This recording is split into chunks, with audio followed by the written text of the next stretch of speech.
Bueno, buenas tardes a todos. Muchas gracias por estar aquí acompañándonos. Hoy es el inicio del seminario de aquí de la maestría en Ciencia de Datos y Optimización de la Universidad Autónoma de Coahuila y tenemos un invitado de lujo para nuestro primer seminario. Eh, es el doctor Luis Enrique Zúcar, investigador titular de la Coordinación de Ciencias Computacionales en el Instituto Nacional de Astrofísica, Óptica y Electrónica, o el INAOE, desde 2006.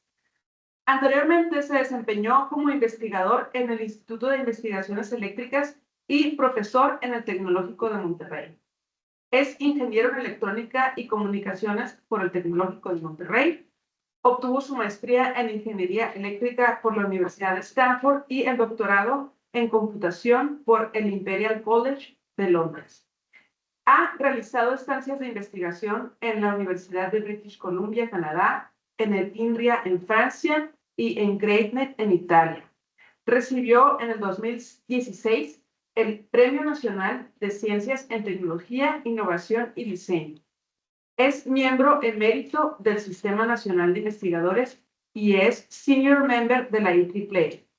Ha sido presidente de la Sociedad Mexicana de Inteligencia Artificial, la Federación Mexicana de Robótica y la Academia Mexicana de Computación.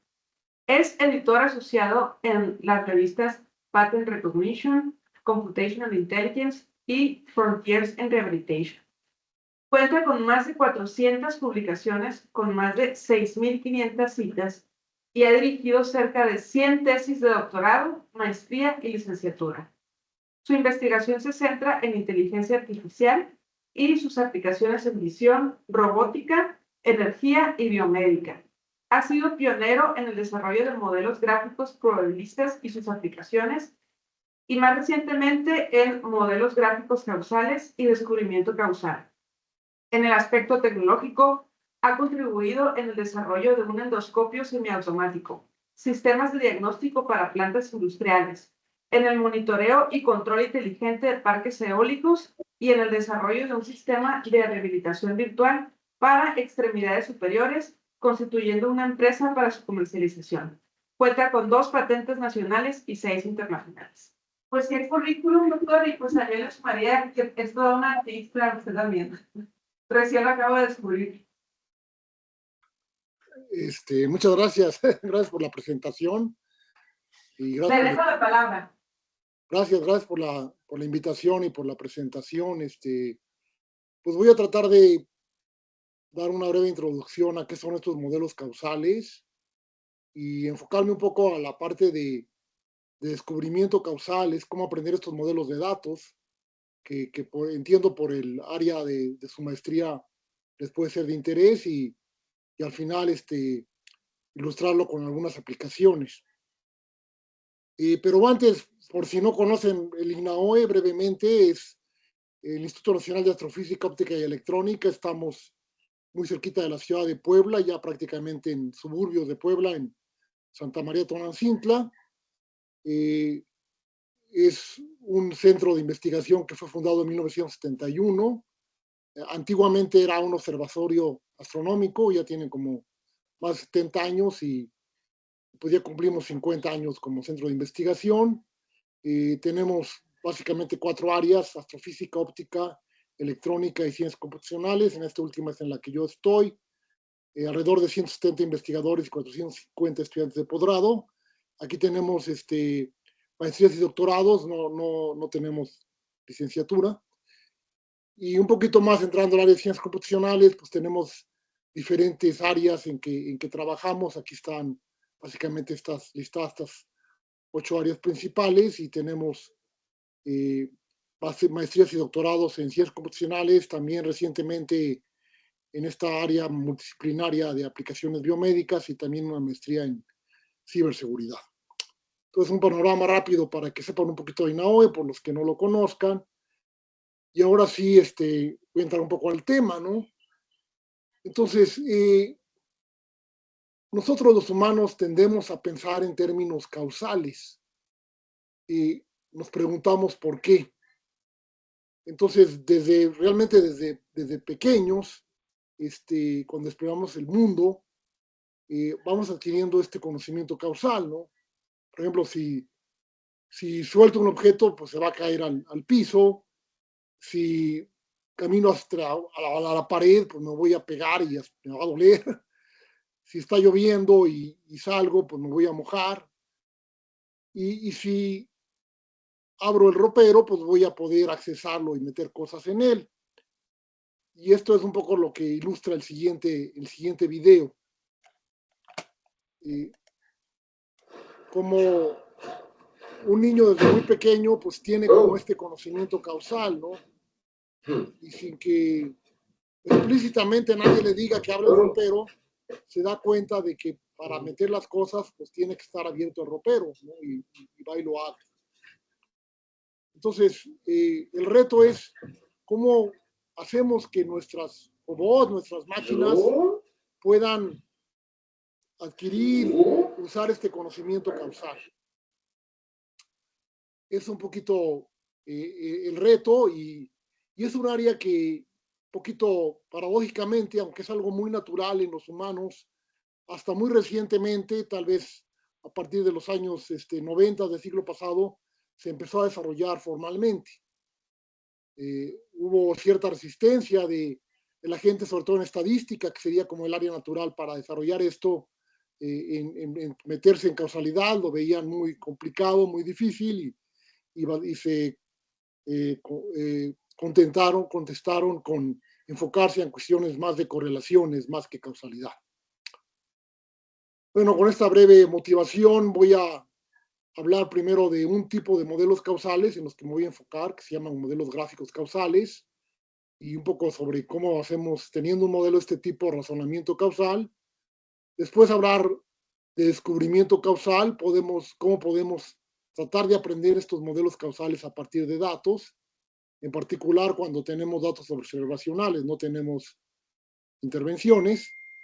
Y finalmente, brevemente, comentar 3 aplicaciones en que hemos trabajado, incluyendo modelos causales, una atendiendo sobre cómo tratar de codificar la conectividad efectiva del cerebro, otra tratando de entender más a fondo el COVID-19 y finalmente cómo podemos tratar de acelerar el aprendizaje de los robots utilizando conocimiento causal. Entonces voy a empezar hablando de las redes bayesianas causales. Básicamente son grafos acíclicos dirigidos. Si alguien conoce redes bayesianas, pues parece muy similar. La diferencia es que en las redes bayesianas lo que se representa son relaciones de dependencia e independencia condicional que no necesariamente son causales. En cambio, cuando hablamos de una red bayesiana causal, lo que quiere decir es que todos los arcos que haya, todos estos arcos dirigidos, por ejemplo, de A a B, representan relaciones causales. Es decir, que si hay una influencia causal entre A y B, de forma que si yo intervengo A, voy a causar un cambio en la variable B. Esa es la interpretación, ¿no? La interpretación de los modelos causales es a través de intervenciones. Si yo intervengo una variable, voy a producir cambios en las variables que afecta esta variable que estoy interviniendo. Este es un ejemplo sintético, simplista, pero lo voy a usar un poco para ilustrar algunas ideas, donde podemos pensar que alguien que está consciente de su salud va a causar que haga más o menos ejercicio y que lleve una dieta más o menos saludable. La falta de ejercicio y una dieta no saludable pueden causar sobrepeso y el sobrepeso puede causar un accidente vascular cerebral o un stroke. Entonces, obviamente es un modelo que sí está inspirado un poco en la realidad, pero obviamente está muy, muy simplificado. Entonces, como ven, es un grafo cíclico dirigido que representa estas relaciones causales entre variables. Algo importante es lo que mencionaba, distinguir entre modelos asociativos o modelos estadísticos, como las redes bayesianas, contra modelos causales. Y esto es una primer principio que normalmente se da en una clase de estadística, ¿no? Correlación no implica causalidad. Entonces, por ejemplo, si tuvimos estas dos redes bayesianas, con la red bayesiana 1 y la red bayesiana 2, estas dos redes bayesianas representan las mismas relaciones de independencia condicional. Es decir, que A y C son independientes dado B. Esto, bajo una interpretación de una red bayesiana, es lo que representan estas dos y son equivalentes. Pero desde el punto de vista causal son muy diferentes, ¿no? En la primera estoy diciendo que A causa B y B causa C, y en la segunda que C causa B y B causa A. Entonces, dos modelos que son, desde el punto de vista estadístico o desde el punto de vista asociativo equivalentes, son muy diferentes desde el punto de vista causal. Voy a expandir sobre esto un poco más adelante. Entonces, la ventaja de tener un modelo causal es que puedo hacer otro tipo de razonamientos, contestar otro tipo de preguntas que no puedo contestar con un modelo asociativo. Y estas son predicciones y contrafactuales. ¿Y por qué no las puedo contestar con un modelo asociativo? Porque al hacer este tipo de razonamientos, hacer estas intervenciones, se modifica el modelo original. Entonces, el razonar acerca de intervenciones o contrafactuales es diferente de razonar acerca de observaciones, que es lo tradicional en los modelos asociativos. ¿Cómo podemos estimar los efectos? Digamos, la técnica es similar a la de las redes bayesianas. Básicamente podemos calcular las probabilidades a posteriori de las variables que nos interesan, todas las variables conocidas.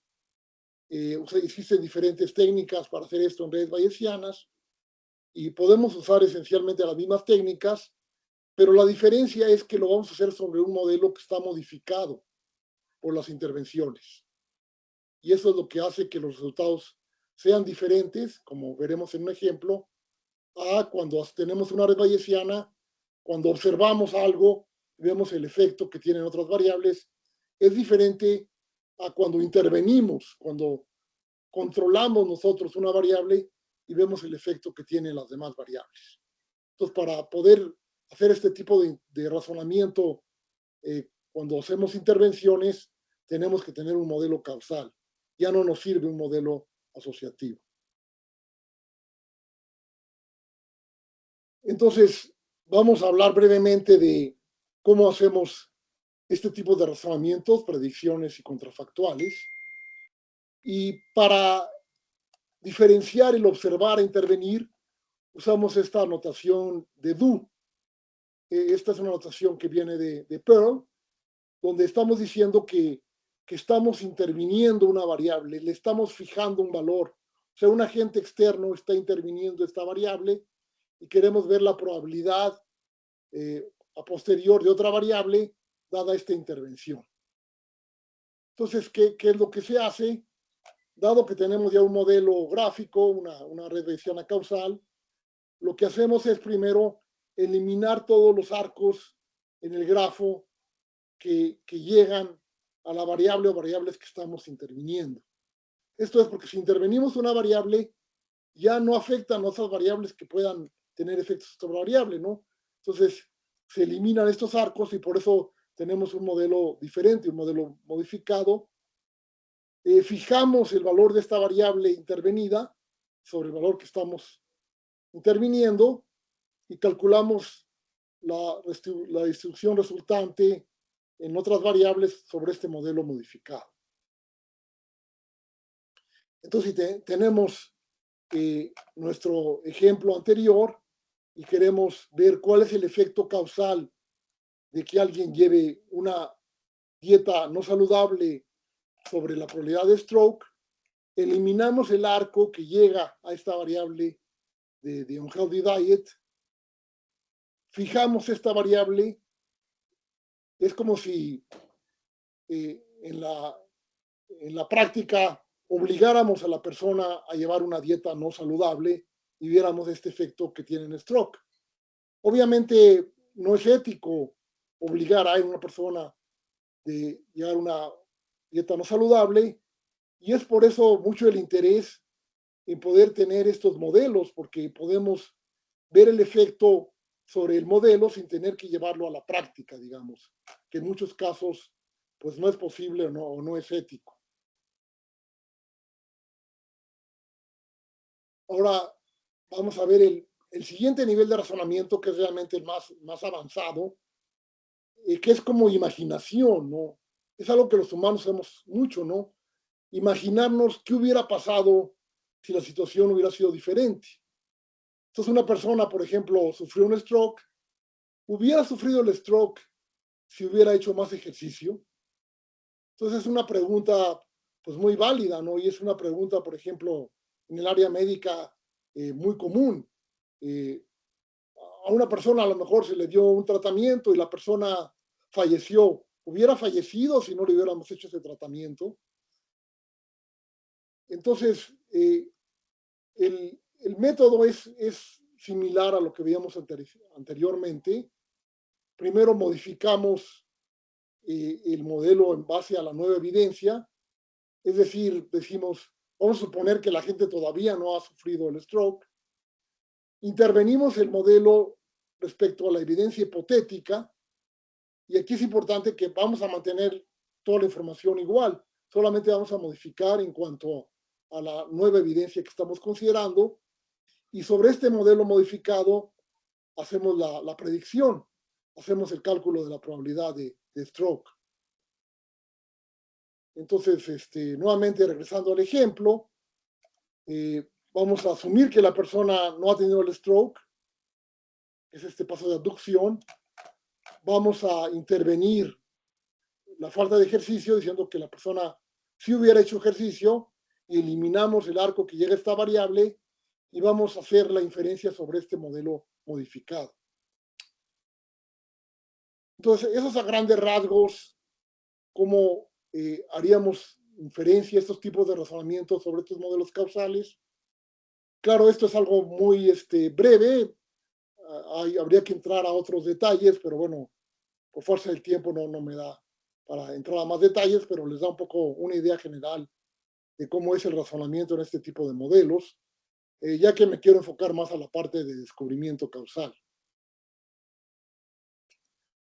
Algo importante cuando hacemos este cálculo de los efectos causales es que puede haber lo que se llaman cofactores, es decir, variables que afectan tanto a la variable que estamos interviniendo como a la variable que queremos evaluar o la variable objetiva, ¿no? Este es un ejemplo, otro ejemplo en que, por ejemplo, estamos queriendo evaluar el efecto causal de, digamos, una nueva droga en la sobrevivencia. Digamos, tenemos una nueva droga, por ejemplo, para tratamiento de cáncer y queremos ver cuál es su efecto causal en que la persona sobreviva, pero obviamente esto está afectado por la etapa del cáncer que tenga la persona. Y hay que tomar en cuenta estos cofactores cuando vamos a hacer esta parte de inferencia causal.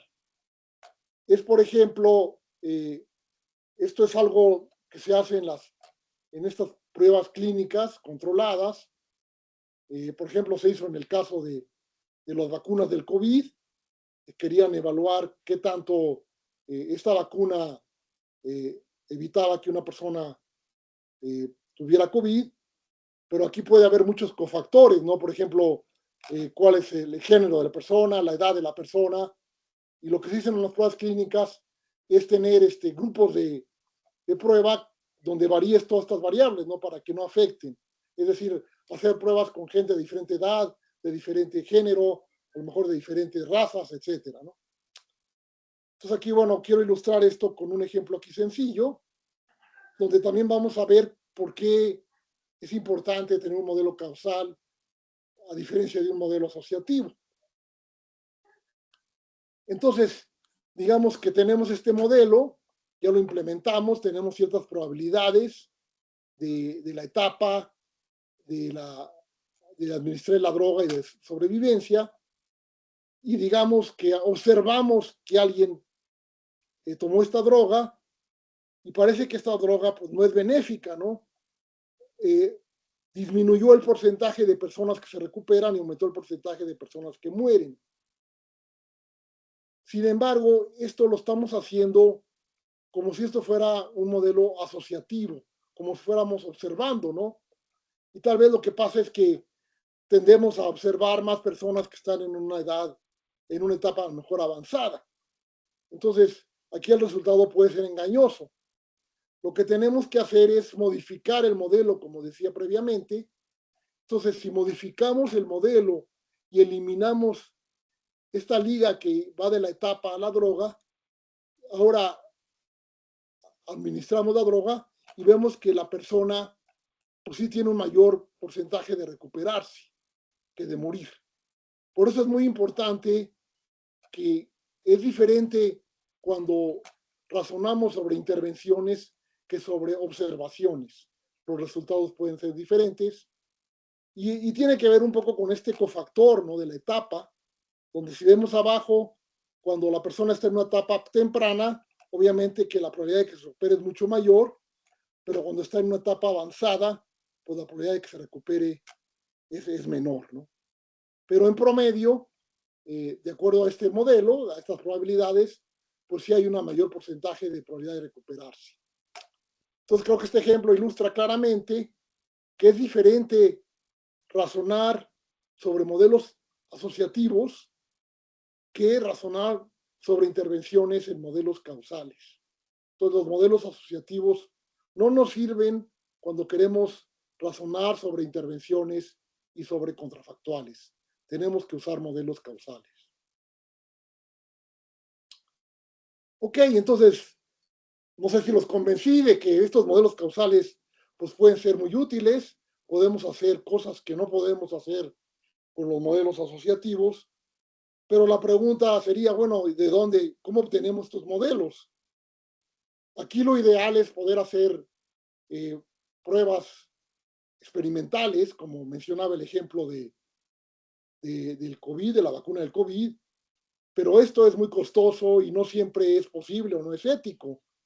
Hace muchos años había controversia sobre si fumar causaba cáncer y no se podía hacer una prueba en que obligaras mucha gente a fumar y otras a no y ver si los que fumaban tenían más probabilidad de tener cáncer, ¿no? Eso no es ético, ¿no?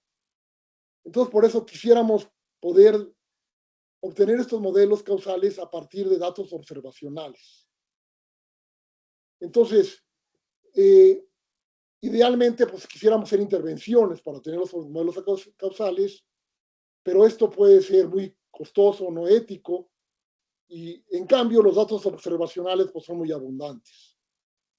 Entonces la pregunta, ¿podemos aprender un modelo causal teniendo datos observacionales sin tener que hacer experimentos? Pues como vamos a ver, esto no es fácil, no es tan directo. Y para ilustrarlo voy a tomar un ejemplo real. Esto salió en una revista, en el New England Journal of Medicine, en que analizaron los datos de consumo de chocolate per cápita en diferentes países y el número de premios Nobel también per cápita en estos países. Y pues hay una clara correlación, ¿no? Mayor consumo de chocolate, mayor número de premios Nobel. Aquí Suecia es un poquito un outlier porque pues Suecia es donde dan los premios Nobel, ¿no? Entonces ahí tienden a dar más. Pero en general vemos esta tendencia muy clara de mayor consumo de chocolate, mayor número de premios Nobel per cápita. Y podríamos entonces proponer este modelo causal, ¿no? Hay que comer mucho chocolate, porque mayor consumo de chocolate pues causa premios Nobel. Sin embargo, pues esto no necesariamente es cierto, ¿no? Lo que puede pasar aquí es que hay un cofactor, lo que mencionábamos, ¿no? Estos que le llaman también causas latente común. Una variable que tal vez no estamos observando, pero es la que ocasiona esta correlación entre consumo de chocolate y premios Nobel, que por ejemplo puede ser el ingreso per cápita de los países. Esto es un ejemplo de por qué muchas veces querer aprender conocimiento de datos puede ser peligroso. Podemos aprender ciertas relaciones que no necesariamente implican una relación causal, y muchas veces esto en las redes sociales, en las noticias, se pone como, bueno, si comes esto vas a reducir tu probabilidad de cáncer, etcétera, y hay que tener mucho cuidado, ¿no? Porque puede haber cofactores que realmente son los que están produciendo estas correlaciones entre variables. Entonces, pues, como ilustra este ejemplo, aprender modelos causales de datos sin intervenciones es un reto. Si encontramos, por ejemplo, cierta correlación entre dos variables X y Y, no podemos, sin información adicional, determinar si X causa Y o Y causa X, o hay una tercera variable, Z, digamos, que es la que produce esta correlación entre X y Y. Entonces, en general, cuando aprendemos de datos observacionales, no se puede obtener un modelo único causal. Se obtiene lo que se llama una clase de equivalencia de Markov, es decir, un conjunto de modelos que son equivalentes estadísticamente. Todo lo que podemos decir, bueno, el modelo causal está entre este conjunto, pero a menos que tomemos otro cierto tipo de suposiciones o conocimiento adicional que mencionaremos un poco más adelante, no podemos llegar a un modelo único. Esto es un ejemplo también muy hipotético para ilustrar esto. Digamos que descubrimos que cierto gen hace que comer excesivamente sea independiente de obesidad, pero pues no podemos estar seguros de cuál de estos tres modelos es el correcto, ¿no? Si ese gen causa comer excesivamente y obesidad, si obesidad causa el gen y esto comer excesivamente, o viceversa, ¿no? Porque estos tres modelos son estadísticamente equivalentes. Entonces, a pesar de estas dificultades, pues hay mucho trabajo en tratar de aprender modelos causales a partir de datos observacionales. Obviamente es mejor si tenemos datos experimentales, o en algunas ocasiones podemos tener algo híbrido. A lo mejor podemos llegar a un modelo parcial con los datos observacionales y luego hacer ciertos experimentos para poder llegar a un modelo único. En lo que sigue me voy a enfocar a tratar de aprender de datos observacionales, ¿no? Que es lo más difícil, pero por otro lado lo más interesante. Normalmente cuando aprendemos de datos observacionales, hay diferentes enfoques que podemos clasificar de acuerdo a estas tres dimensiones. Una es que se asume a suficiencia causal. Esto quiere decir que estoy considerando todas las variables relevantes dentro de mi modelo y que no hay otros factores que puedan afectar. Esto en muchos casos es una suposición pues no muy realista, ¿no? Pero bueno, puede ser una forma, digamos, de empezar. Otra es considerar si estoy trabajando con variables continuas, con modelos paramétricos, o usar variables discretas. Y hay también diferentes tipos de algoritmos. Algunos se basan en pruebas de dependencia, que son los que se llaman constraint-based, o basado en evaluar posibles estructuras con una cierta medida, los score-based. Digamos, estos son análogos a lo que se hace en redes bayesianas también. Entonces, hay varios algoritmos de descubrimiento causal. Estos son algunos ejemplos. Un tipo de algoritmo basado en pruebas de dependencia es el algoritmo PC. Uno basado en scores y búsqueda es este algoritmo GES. Y uno que se enfoca en particular a modelos lineales con ruido no gaussiano es Slingham, que es un algoritmo muy interesante porque en este caso, cuando tenemos modelos lineales y ruido no gaussiano, en ese caso particular sí se puede aprender un modelo único. Pero bueno, para ilustrar esto voy a concentrarme en el algoritmo PC. Y entonces, básicamente lo que vamos a hacer con estos algoritmos en general es que tenemos datos, tenemos ciertas suposiciones y vamos a llegar a una clase de equivalencia de Markov. Entonces, lo que ilustra del lado derecho es tenemos este modelo que tiene dos flechas que están bidirigidas. Eso quiere decir que pueden estar dirigidas en un sentido o en el otro. Es decir, que pueden ser cualquiera de estos cuatro modelos que están en la parte inferior. Entonces, en general, con estos algoritmos, a menos de que tengamos ciertas suposiciones adicionales, vamos a llegar a estas clases de equivalencia de Markov. Entonces voy a describir un poco por encima, sin entrar a mucho detalle. El algoritmo PC es uno de los algoritmos más conocidos basados en pruebas de dependencia. Este algoritmo tiene dos etapas. Empieza por buscar adyacencias entre variables, es decir, se obtiene como lo que se llama un esqueleto. Un esqueleto es el grafo de relaciones entre variables, pero sin las direcciones de los arcos, y en una segunda etapa trata de encontrar las direcciones de los arcos.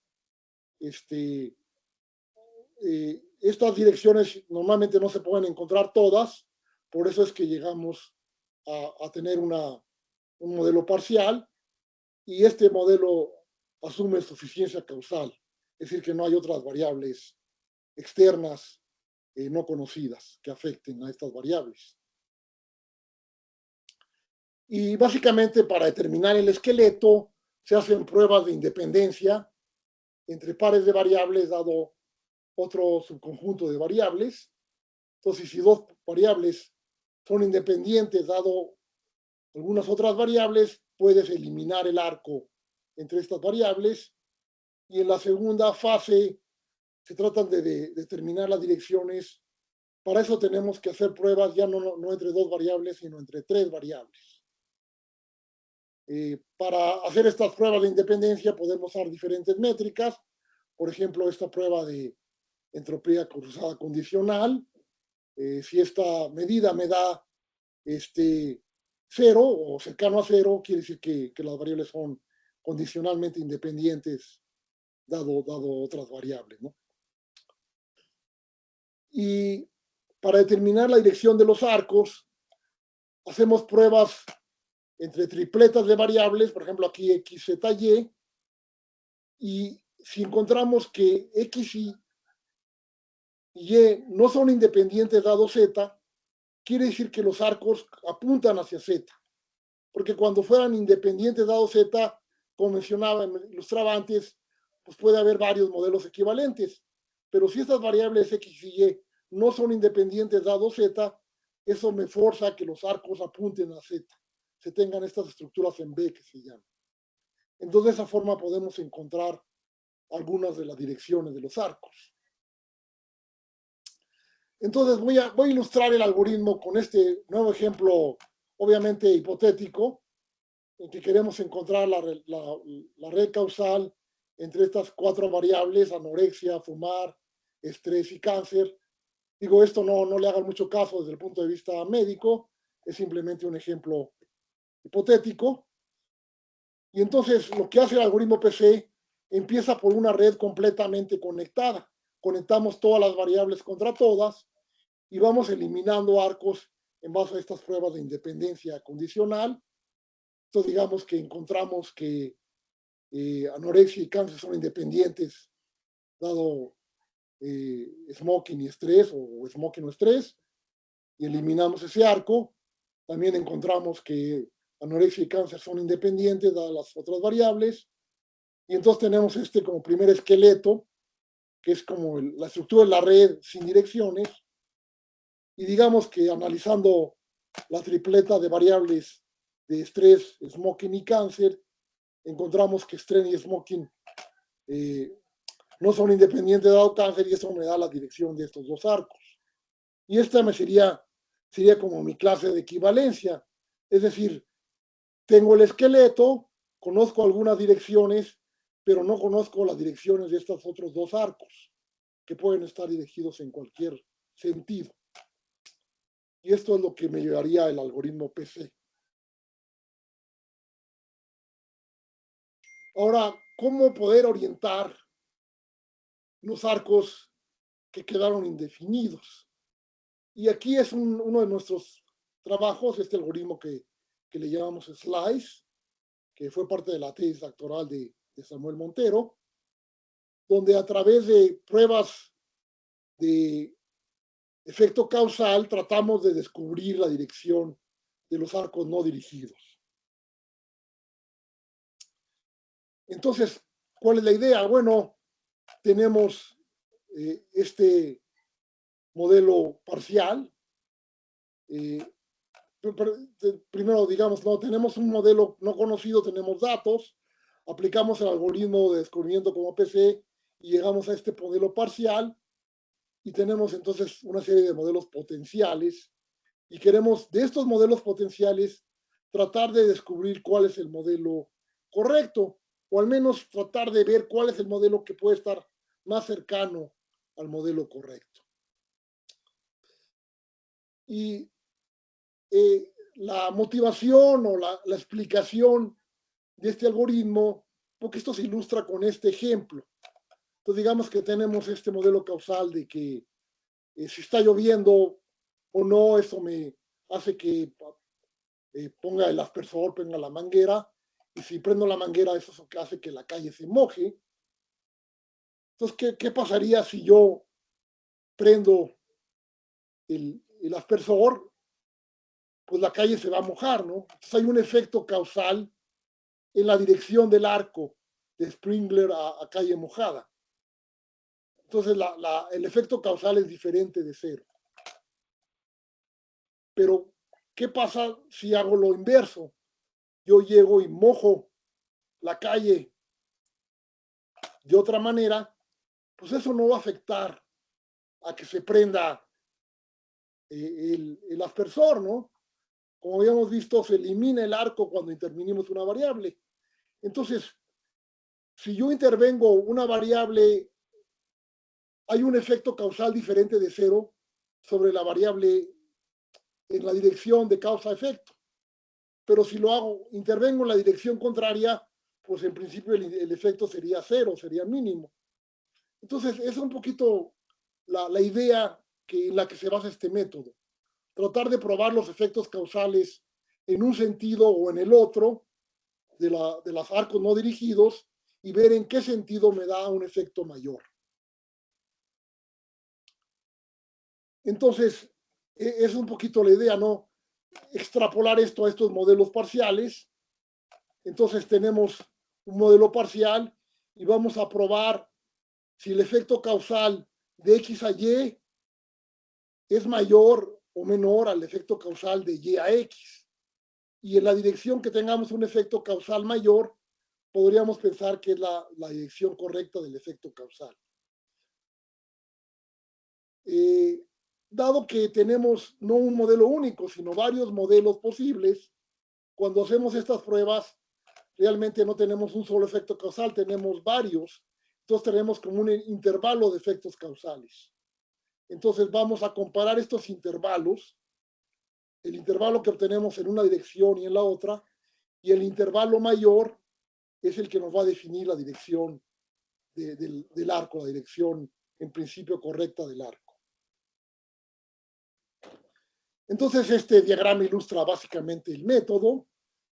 Tenemos una serie de arcos que están indefinidos, probamos, calculamos el efecto causal sobre todos los arcos indefinidos y vemos de estos en cuál se ve una más clara diferencia entre los intervalos.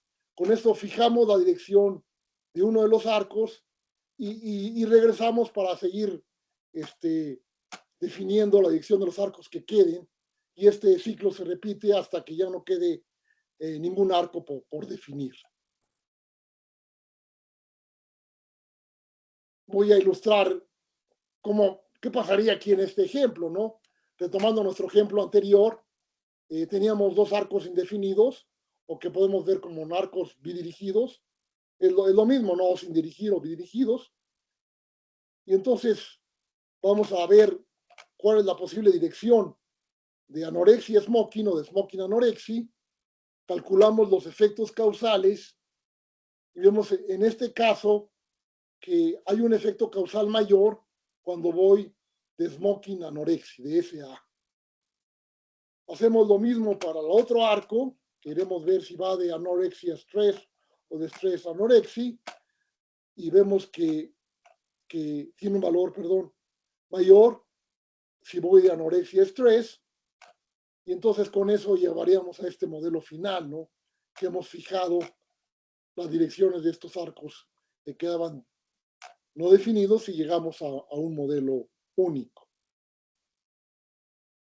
Cabe resaltar que esto es un poco heurístico, o sea, porque para estar seguros de que estas son las direcciones correctas, tendríamos que hacer pruebas experimentales en la realidad. Aquí estamos haciendo pruebas sobre los modelos, pero en pruebas que hemos hecho con diferentes modelos, en general tiende a dar buenos resultados, aunque no es infalible, ¿no?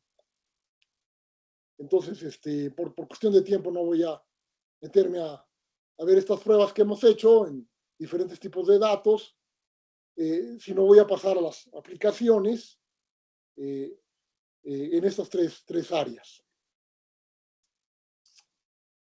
Entonces, esta primera aplicación lo que tratamos es de encontrar las relaciones que se llama de conectividad efectiva en el cerebro, obtenido a partir de datos de esto que se llama espectrografía óptica funcional, FNIRS, y lo que nos dice la conectividad efectiva son como relaciones causales, es decir, cuando una región del cerebro hace que otra región del cerebro se active. Entonces, esto ayuda a entender más profundamente cómo funciona el cerebro y puede tener aplicaciones en diferentes áreas, por ejemplo, en el área de rehabilitación. Entonces, en el cerebro hay tres tipos de conectividades. La conectividad anatómica, que es cómo están básicamente conectadas las diferentes zonas del cerebro. La conectividad funcional, que es decir, cuáles zonas del cerebro tienden a activarse simultáneamente, que son más como correlaciones. Y la conectividad efectiva, que es cuando una zona del cerebro causa o produce que otras zonas del cerebro se activen. Y es la que nos interesa tratar de obtener. Para eso obtenemos estos datos de espectrografía infrarroja cercana, que básicamente lo que hace es se inyectan señales láser de baja intensidad y esto detecta qué tanta flujo sanguíneo hay en esa zona y es como un indicador indirecto de actividad cerebral. O sea, las zonas más activas del cerebro van a tener un mayor flujo sanguíneo. Y ese es el principio de FNIRS. Y bueno, para probar esto usamos datos que nos compartió el Imperial College, donde se hicieron pruebas con cirujanos que estaban haciendo una actividad de hacer un nudo, como cuando hacen una operación, y teníamos médicos de diferente experiencia, o sea, 19 que ya eran expertos, 21 que estaban en entrenamiento y 22 estudiantes. Y lo que quisimos hacer aquí, o la parte novedosa, es qué pasa si podemos incluir conocimiento previo. Es decir, aplicamos este algoritmo FCI, que era un algoritmo ya conocido, pero nosotros incluimos conocimiento previo. El conocimiento previo viene de lo que se llama el conectoma. Esto es decir, conoce ya bastante cómo están conectadas las diferentes zonas del cerebro.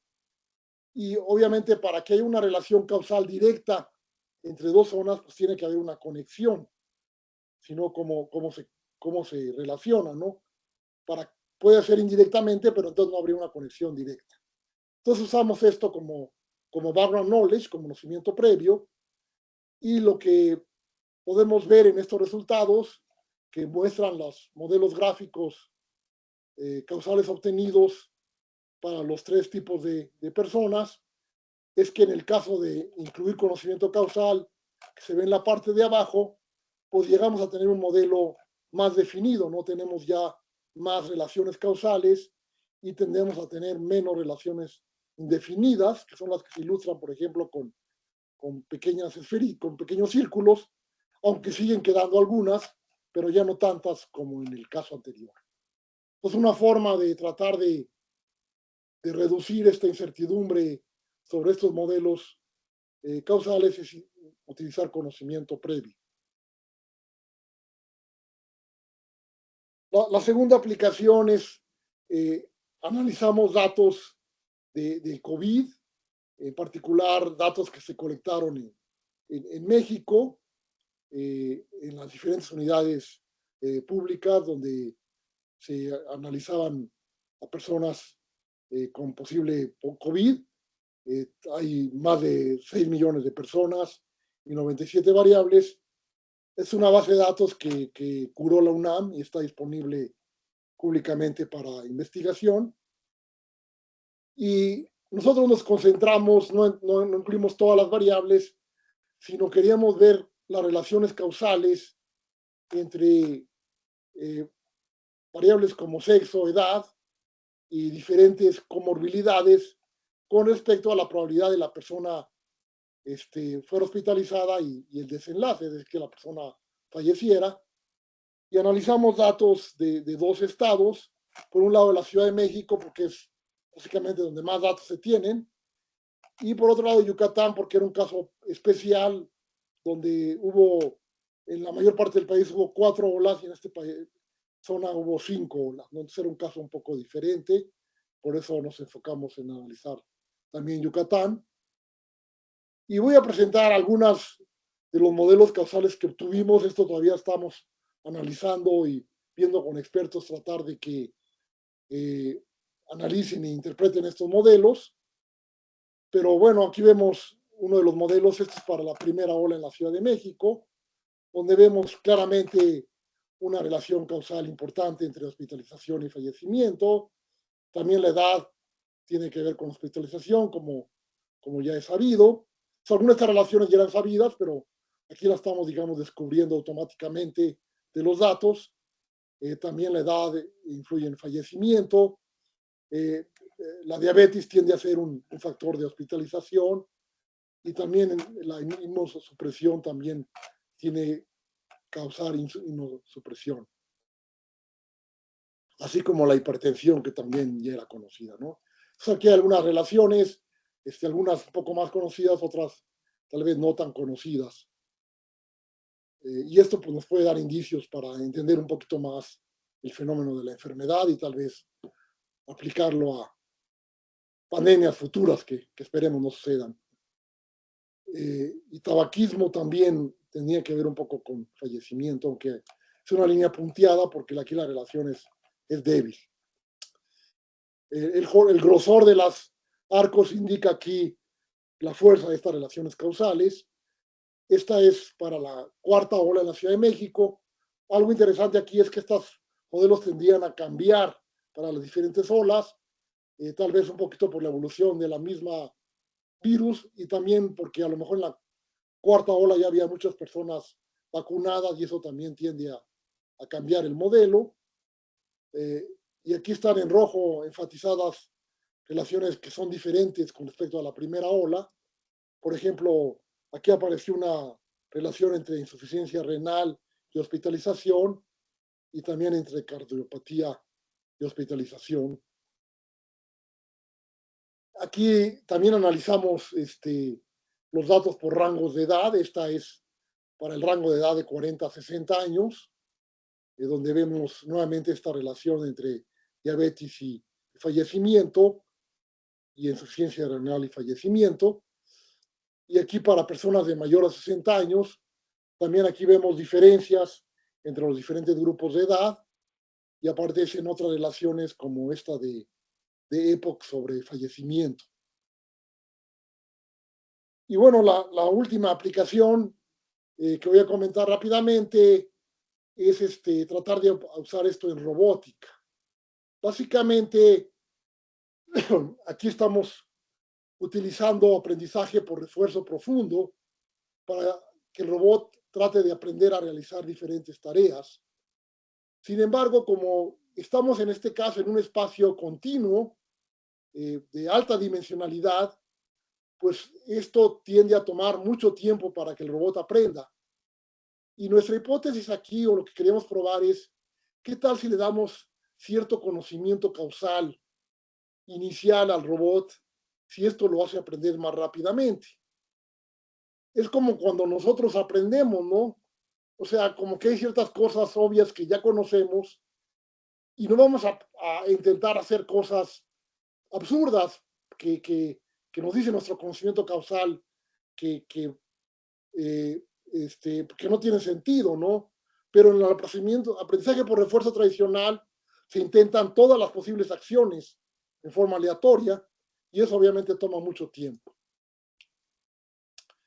Entonces, como decía, queremos darle cierto conocimiento causal, como cierto sentido común al robot, para que no haga esta búsqueda a ciegas. Por ejemplo, si estamos queriendo el robot aprenda a manipular objetos, a llevarlos de un lugar a otro, pues si ya tomó el objeto, no tiene sentido que suelte el objeto a la mitad del camino hasta ese que llegue a la meta, ¿no? Entonces esto es cierto conocimiento pues, obvio de sentido común que le podemos dar al robot. Y entonces en particular estábamos aprendiendo aquí esta tarea de pick and place, una tarea clásica en manipulación robótica, que el robot tiene que tomar un objeto y llevarlo a otro lugar. Pero para esto el robot tiene que aprender cómo planea sus movimientos y si ven tiene 6 grados de libertad, o sea, tiene que controlar todas las articulaciones del robot, primero para determinar cómo llega el objeto, después cómo lo toma y finalmente cómo lo lleva a la posición destino. Es una tarea bastante compleja, incluso si la queremos programar directamente, es una tarea difícil de programar y queremos que el robot lo aprenda completamente autónomamente en base a prueba y error. Entonces usamos este algoritmo de aprendizaje profundo, es decir, algoritmos que combinan aprendizaje por refuerzo con redes neuronales profundas para tratar de aprender estas tareas, ya que están en un espacio continuo de observaciones y de acciones. Y le agregamos a este algoritmo de aprendizaje por refuerzo profundo conocimiento causal, que básicamente representamos con esta red bayesiana causal, ¿no? Como los que hemos visto. Y aquí ilustramos una parte de este modelo. En verde están como las metas, en azul como el estado, y en rojo son las acciones que puede hacer el robot. Entonces, si el robot está en la posición del objeto y cierra su gripper, eso va a causar que tome el objeto. Si el robot está ya en la posición destino y abre el gripper, eso lo va a llevar a la meta. Entonces, como vamos a ver, incluso dándole un cierto conocimiento causal parcial, sin darle conocimiento causal completo de la tarea, esto va a ayudar a acelerar el aprendizaje. Y eso se muestra en estas gráficas, donde tenemos en el eje horizontal el número de pasos, estos en millones de pasos. Si ven el algoritmo tradicional sin conocimiento, pues todavía en más de 3 millones no logra aprender. Sin embargo, el algoritmo con conocimiento causal, pues sí va teniendo una mayor recompensa, que es lo que muestra el eje Y, a medida que pasan estas pruebas, ¿no? Entonces, estos pasos de entrenamiento. Entonces, en relativamente pocos pasos de entrenamiento ya va aprendiendo a hacer la tarea. Como podemos ver en este video, en simulación, donde vemos que el brazo puede tomar el objeto en diferentes posiciones origen y llevarlo a diferentes posiciones destino.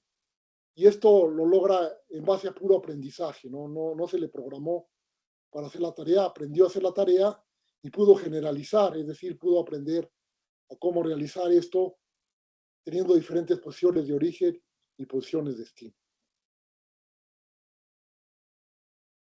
Bueno, pues básicamente con esto estoy concluyendo, un poquito como resumen, espero que haya podido convencerlos de que si tenemos un modelo causal, podemos tener un conocimiento más profundo de cierto fenómeno en comparación con modelos tradicionales. Estos modelos causales se pueden aprender de datos observacionales, claro, bajo ciertas suposiciones y muchas veces llegando a un modelo parcial o interactuando con el ambiente.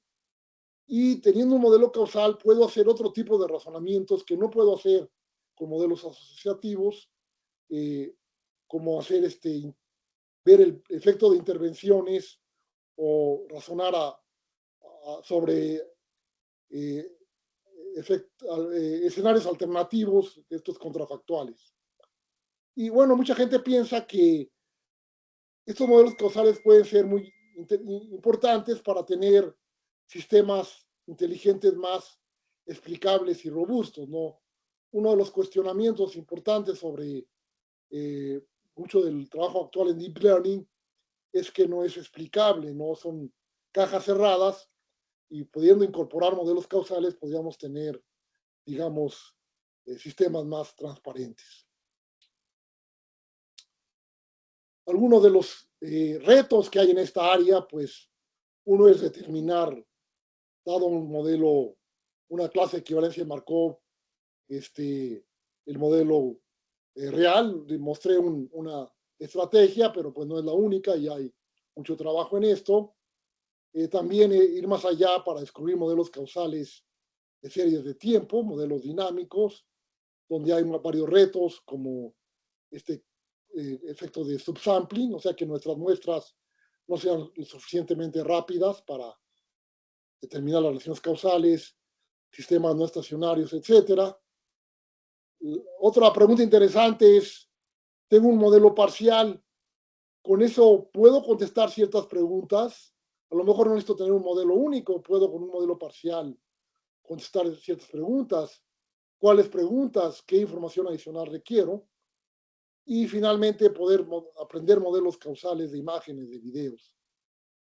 Es también otra área interesante de investigación.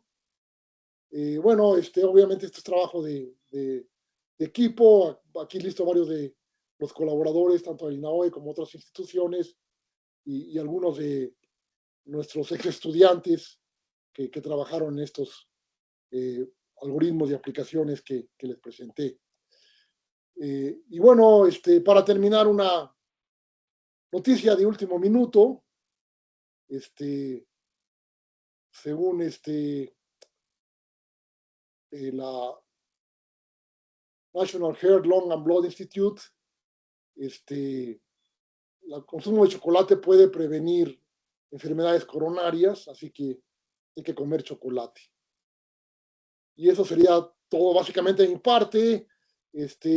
Aquí algunas fuentes adicionales de información.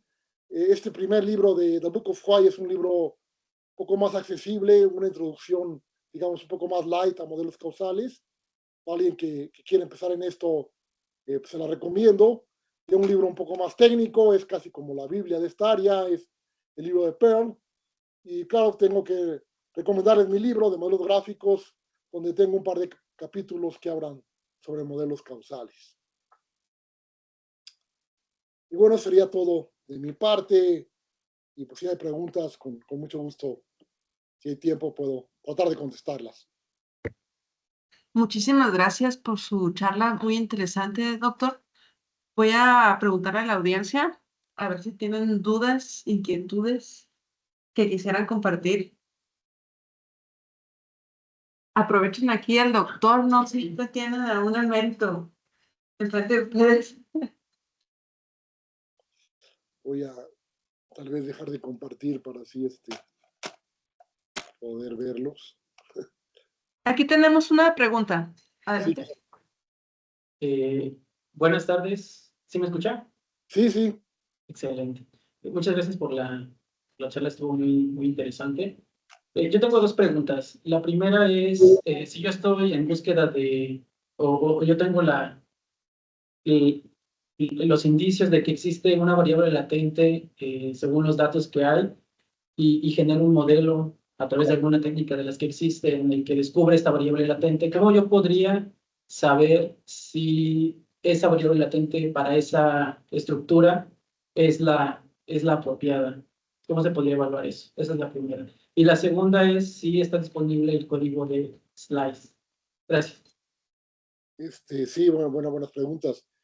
Sobre la primera, digo, hay algoritmos, no me metí a detalle, pero sí hay algunos algoritmos que sí tratan de descubrir variables latentes, o sea que quitan esta suposición de suficiencia causal, pero no te van a decir qué significa esa variable, te van a decir aquí hay una variable X que parece que está afectando estas dos variables. Algo importante aclarar que una variable latente es importante cuando afecta dos o más variables de las observables. Si me afecta nada más una, realmente no es crítica. Pero cuando tienes como estos cofactores, esas son las importantes. Y si hay algoritmos que te pueden descubrir que puede haber una variable latente, pero no te van a decir qué significa. Creo que ahí lo único es pues, ir con expertos del dominio y decirle, oye, aquí hay algo que no estoy considerando, que está afectando estas variables, ¿qué piensas que pueda hacer? Hasta ahorita no se me ocurre algo más, ¿no? O sea, no te va a decir el algoritmo qué es esa variable. Entonces eso es lo que se podría hacer, ¿no? Pero bueno, al menos saber que ahí hay algo, pues creo que ya es útil. Y sobre el algoritmo de Slice, fíjate, casualmente generamos una publicación en un preliminar en un congreso, pero estamos por publicarlo en una revista y hacer público el código. Entonces, tal vez espero en unas semanas o meses tenerlos y si me escribes luego puedo compartirte el código, ¿no? Pero ahorita todavía no está disponible. Por ahí les puse mi correo y mi página. De acuerdo. Muchas gracias. De nada. ¿Más dudas que tengan? Por ejemplo, estos algoritmos causales pueden utilizar para definir el peso de una red neuronal. Supongamos que tenemos ya unos casos específicos que sabemos los resultados. Con este algoritmo ver cuáles son las matrices de peso que están haciendo que den los resultados que queremos y hacer que esta red neuronal se concentre en extraer estas matrices en las que está tanto el modelo y poderlo usar para combinarlo con otros. Disculpa, es que no te escuché muy bien. Tal vez a lo mejor estás Se va a acercar, es que está está hasta atrás, pero ya se va a acercar. Sí. Por ejemplo, si estos algoritmos causales pueden ver más o menos qué cosas están afectando a otras, ¿no? Entonces, si nosotros tenemos una red neuronal muy grande, por ejemplo, actualmente la CLM, y nomás queremos usar las matrices de peso que activan cierto tipo de resultados correctos que ya tenemos. Podemos nosotros con estos algoritmos causales saber cuáles son las matrices que sí están generando estos resultados que queremos para nosotros tomarlas y pues por así decirlo, nomás tomar la parte del modelo que queremos. Si entiendo bien, digamos que directamente el modelo causal trate de analizar lo que está aprendiendo la red neuronal, no lo veo muy factible.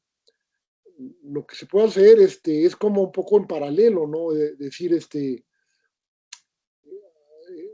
quiero, además de aprender esta red neuronal, tratar de ver, por otro lado, en base a los datos, cuáles pueden ser las posibles relaciones causales entre algunas de las variables que me interesa, que están dentro de esta red neuronal, y cómo completar el conocimiento sobre lo que está aprendiendo la red neuronal. o sea, directamente de la red neuronal yo lo veo difícil, pero sí puedes como hacerlo como algo complementario, ¿no? Creo para analizar esas variables que puedan ser como las más interesantes. Este, por otro lado, bueno, yo no soy experto en redes neuronales. Sé que gente que trabaja en redes neuronales está también queriendo combinarlo con modelos causales. Y entonces a lo mejor ahí podrías tratar de buscar que hay algo en la literatura, ¿no? Pero a mí es lo que se me ocurre de primera instancia, ¿no? Hacer como un análisis un poco paralelo de las variables de interés, a ver si puedes ver cómo se relacionan causalmente. Pero, o sea, digamos, la red neuronal tiene las neuronas, ¿no? Y Sí, los metros de cada uno.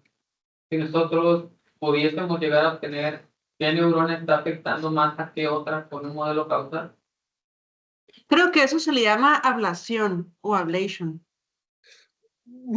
pero bueno, creo que ahí los modelos causales no te ayudarían. Hay otras técnicas para tratar de ver un poquito eh, cuáles son las neuronas que están más afectando, por ejemplo, el resultado, ¿no? Esta cosa que le llaman heat maps. Entonces ahí no veo que te ayuden los modelos causales, porque no están tanto orientados a eso, ¿no? Aquí, porque esas neuronas no tienen una interpretación física, ¿no? No necesariamente.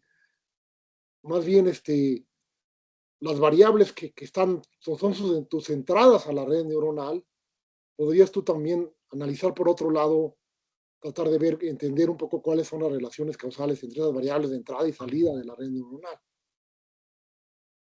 Sí, que yo lo veía como el cerebro que usted puso de ejemplo. Si una parte del cerebro activa otra o así. Entonces, tomando en cuenta que una red neuronal tiene que ser similar,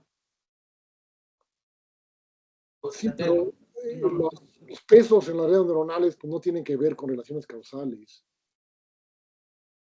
O sea, no tiene una interpretación causal una red neuronal. Entonces, no lo veo, digo, no sé, al menos yo no lo veo directamente aplicable a eso, ¿no? sí.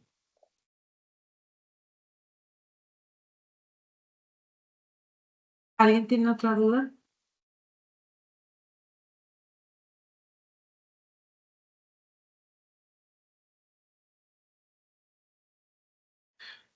Bueno, yo no sé si es duda o más bien quiero expresar algo. Sí, claro. Pues por la naturaleza de este tipo de métodos se necesita tener mucho conocimiento previo, y pues mucho ah, saber pues la causalidad, ¿no? Eh, todavía lo puso en el trabajo futuro, pero todavía no me imagino cómo aplicar esto, por ejemplo, con las imágenes, con las series de tiempo. No sé si nos pudiera hablar un poquito de cómo se está haciendo en este momento o si todavía no hay nada en ese tipo de señales o de entradas. No sé, ya hay cierto trabajo en estas áreas. Por ejemplo, nosotros sí hemos trabajado en series de tiempo, por ejemplo, en el área de esta relacionada también a neuroimágenes o en el área de datos de clima y ver un poco, por ejemplo, variables de clima que van cambiando temporalmente, pues cómo son las relaciones causales entre estas variables en el tiempo. Eh, sí ayuda a tener cierto conocimiento del dominio o asociarse con gente que sepa del dominio, aunque no es tan indispensable.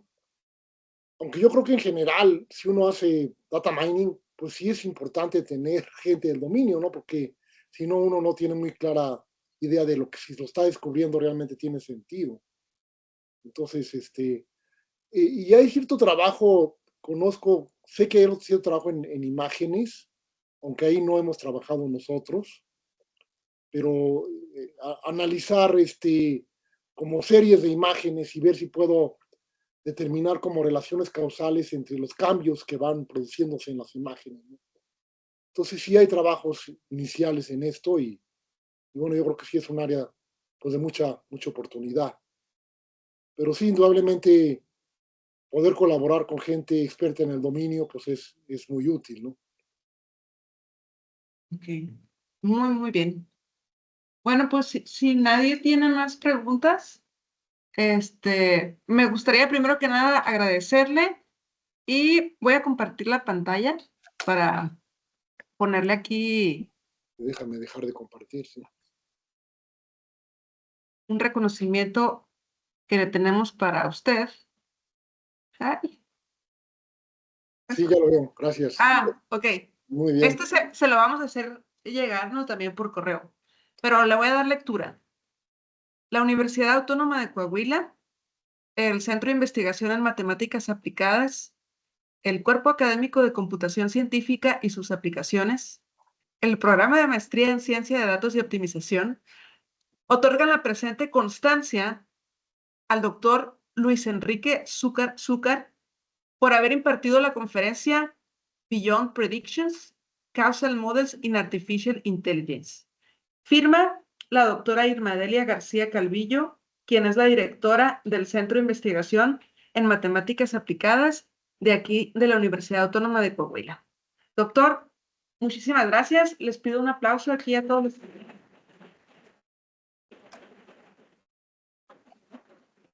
Sí, con mucho gusto. Gracias por la invitación. La verdad que para nosotros es un orgullo tenerlo aquí como invitado. Pues a mi punto de vista y creo que la de todos los presentes, su plática estuvo brillante. Ojalá que sepa de nuestra existencia y también podamos colaborar en el futuro. Aquí ya vemos varios investigadores que se dedican a diferentes áreas similares que seguro empatan con sus intereses. Y pues bueno, no sé si tenga usted algún comentario. Algo que creo que debía haber puesto, pero lo comento y luego te puedo mandar ahí la información, es que hemos estado organizando unos workshops sobre descubrimiento causal, donde creo que es una buena oportunidad a quienes quieran empezar a explorar el área. Tuvimos uno el año pasado en Inaue y este año vamos a tener uno dentro de Iberamia.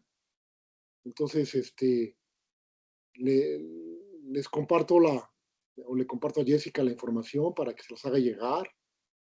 Y pues todavía está abierto el call for papers para este workshop. No necesita hacer trabajos muy avanzados, la idea del workshop es presentar cuestiones todavía en proceso o hasta ideas y poder ahí compartir y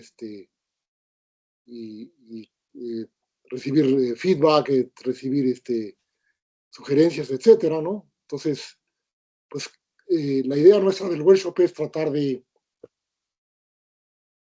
fomentar esta área de razonamiento, descubrimiento causal, que yo creo es una área que a nivel mundial está creciendo bastante, pero en México todavía somos muy pocos trabajando en esto, ¿no? Entonces, ojalá alguno de ustedes se anime a entrarle a esta área y desde luego muy abierto a colaborar. Excelente, pues muchas gracias. Aquí estamos. Y no te veía. Sí, aquí andaba detrás de cámaras. Sí, ya veo. Bueno, doctor, muchas gracias. Espero que nos veamos pronto. Sí, claro que Ahí sí. por si quiere venir a Mexic. Bueno, sí lo vemos. Gracias. Sale pues. Nos vemos. Hasta luego. Hasta luego. Chao. Bye.